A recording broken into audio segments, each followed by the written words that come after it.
Hello, I'm Don Daler, and this is 2020 in Touch.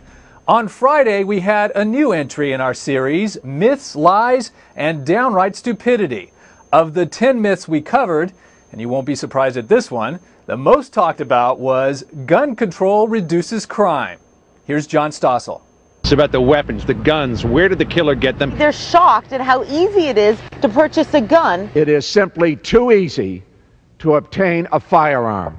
The belief that gun control prevents gun crime is why many were upset this spring when a bombshell court ruling could put handguns back in D.C. homes. A court threw out Washington, D.C.'s 30-year ban on guns. And that's outrageous, said public officials. More guns very simply lead to more violence. I don't know how anyone can be serious in saying that, because the gun violence went up when they banned handguns. Tom Palmer's one of the plaintiffs who sued D.C. over the right to have a gun. He's correct about gun violence going up.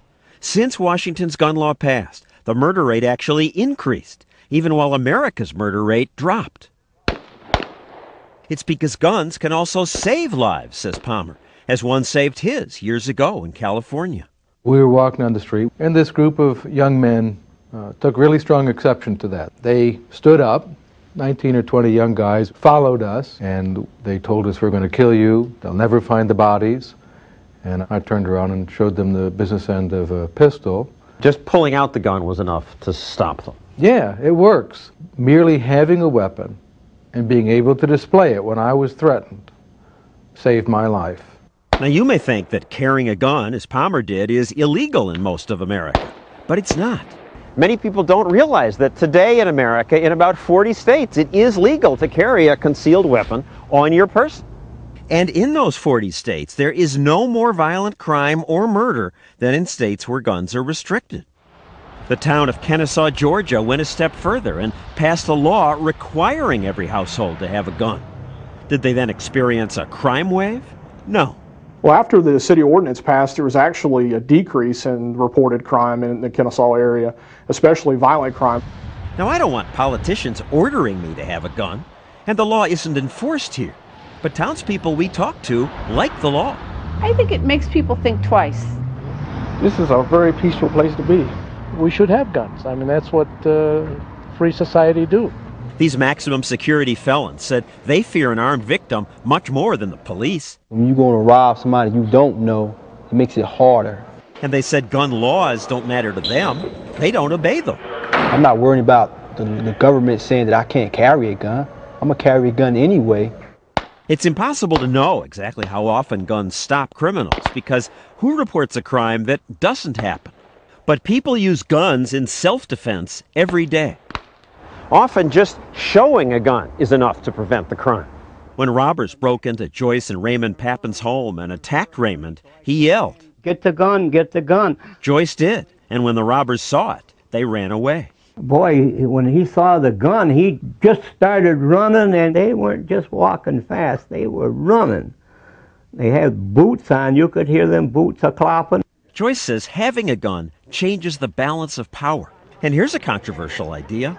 Some Virginia Tech students say they wish students had been allowed to carry guns, because one of them might have stopped the killer before he shot so many people. And that's what happened 5 years ago at the Appalachian School of Law. Hearing shots, 2 students went to their cars, got their guns, and helped restrain this shooter until police arrested him. One of the things that the gun does is it equalizes unequals. My mom told me when I was a young boy, because she was armed, she was never afraid.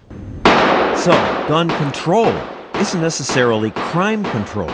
In fact, the National Academy of Sciences reviewed hundreds of studies and could not document a single gun regulation that reduced violent crime or murder. If someone gets into your house, which would you rather have, a handgun or a telephone? You can call the police if you want, and they'll get there, and they'll take a picture of your dead body. But they can't get there in time to save your life. The first line of defense is you. And it'll be no surprise to you that we've heard from a lot of viewers on both sides of the gun control issue. Here are a few samples of what they wrote. If you actually believe fighting gun crimes with guns are the solution, you're highly mistaken. Maybe we should wonder why we have one of the highest crime rates from all the modernized nations. And another viewer agreed. The bad news for crimes involving guns: the U.S. rate is incredibly high compared to other developed nations. We have the highest crime rate, and the other developed nations are not even close to our horrible death rate, killing each other with guns. But others had a different point of view.